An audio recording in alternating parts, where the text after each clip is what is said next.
Hi everybody. So this is the demo for applying gouache to our master copy, where you'll learn how to make gouache at its traditional consistency, which is half and half the creamer. I'll show you that. And then also in the gouache painting that I chose as my demo that Nicholas Uribe made, there's parts of it where he has manipulated it to resemble watercolor. And if you click on my link before to see the painting that I'm referencing, you'll know what I mean.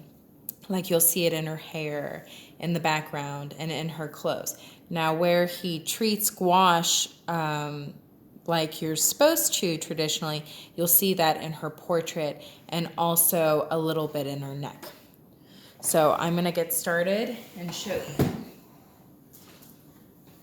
So right now we're copying, we're copying this artist and his work, his portraiture. But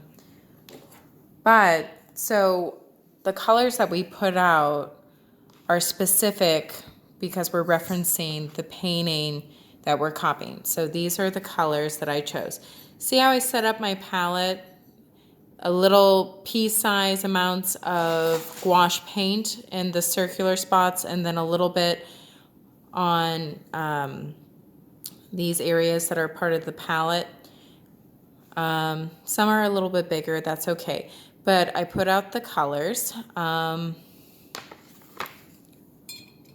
2 cups of water, one to make new clean color, and one to clean off your brush. You have the choice of referencing your image on your desktop or your laptop, or printing out your painting.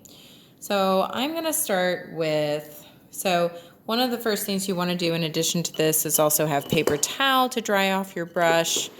You want to be careful and you want to be particular about choosing what brush. Like when I look at how my painting is made, it's primarily with a round brush. So this is a round brush. See the shape of it? Now they come in different sizes. This is a much bigger brush that I wouldn't use, but this is called a flat. See how it looks like a little paintbrush, and again, that ranges in sizes. So there are rounds and there are flats. My painting, I can tell by the brush shape, the brush stroke that has been distributed throughout the painting is a round brush. So when beginning, you lightly dip your brush into the water. You don't fully dunk it all the way in. Now I'm going to choose part of her face. So I have some white out, titanium white. This is all gouache. Then I put out this purplish color. Now I squinted when I was looking at this painting, and I was like, I see this color and I see this color that's in the painting, and you thoroughly mix. You don't want any other, like I don't want to see any white that's left over. You thoroughly mix it. Now, cleaning off my brush. See how to dry it, or to not have it as wet, just, put the brush up against the edge of the jar and do that. So now this is my dirty water. Now I go back in to make new color, so I take some of that white, some of that pink mixture I just made, and I put it in there. Okay, so, and then I squint, and I notice I need a little bit of that.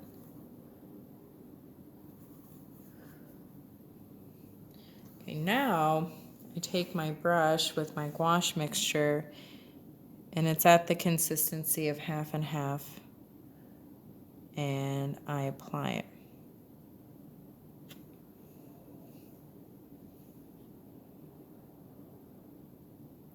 See how I'm manipulating my brush too? So that is half and half. That's where you want to get the consistency of gouache to be like that. Take some of that yellow ochre, that color, the pink, and then her little nose.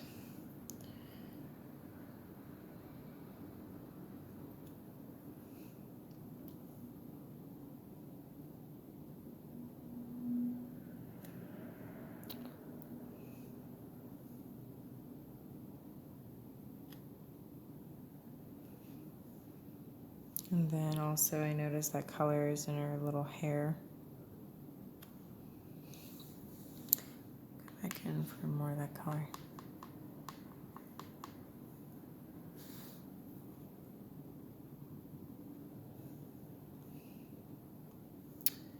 And then just looking at my painting and then looking back. Well, I'm looking at his painting, then I look back at my painting. And then I notice that color is in there.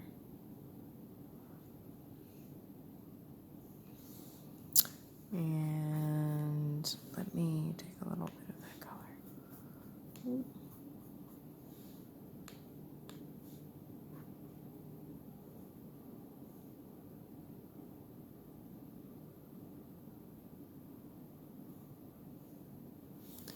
A little bit of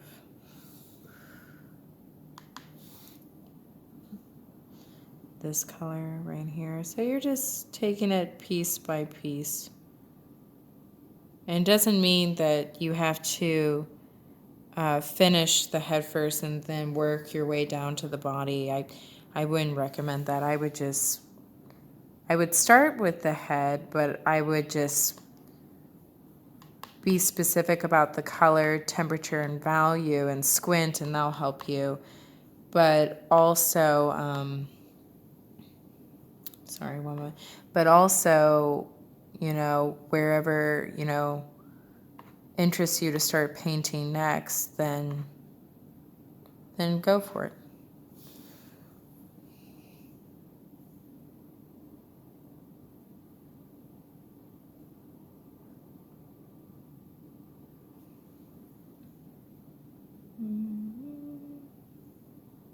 Then I'm going to need a way smaller brush for other details of this painting.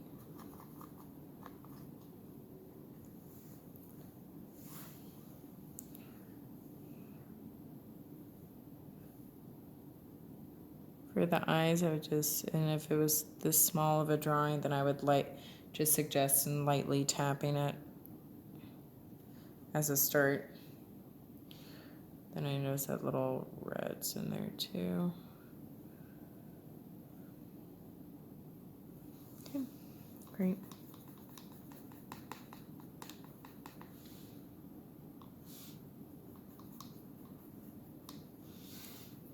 This part of her neck. And see, it's at its consistency of gouache, like it's like the creamer. See, that's the paint application you want to get for gouache. And you just lay one color next to another, and you keep doing that till it's finished.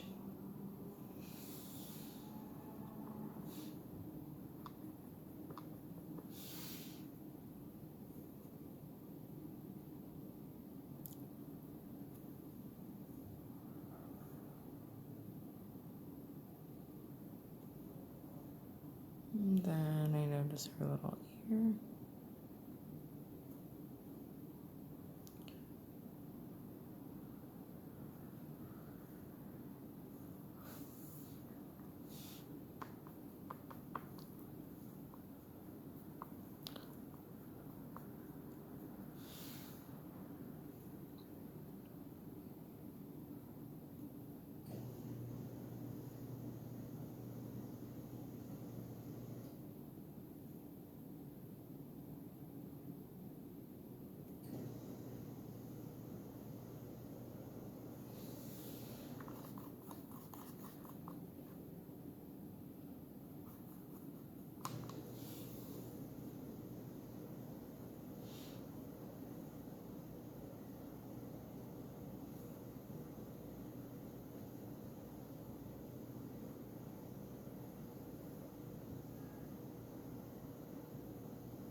Okay, so that's just some of it to show you as an example. But see what I mean? See how this is at its consistency of half and half the creamer. Now I'll show you if it wasn't at its consistency of half and half the creamer. See how when I do this, see the difference between this and this? See how this is opaque, right? I can't see through the palette. See how opaque that is? But this, see the texture and the consistency of that, and when I put it on paper, see how it's like watercolor, like wet into wet technique? See that? You don't want that. That's like watercolor. You manipulate it to resemble watercolor. Now, let's say once you learn how to make gouache and you want to manipulate gouache to resemble watercolor, then that's totally fine. That's different. But when you're learning, you want to learn how to traditionally use it, and then you can break the rules. So you want it to be like that. You want it to be like the consistency of half and half the creamer. Creamy. And that's it. Thank you so much.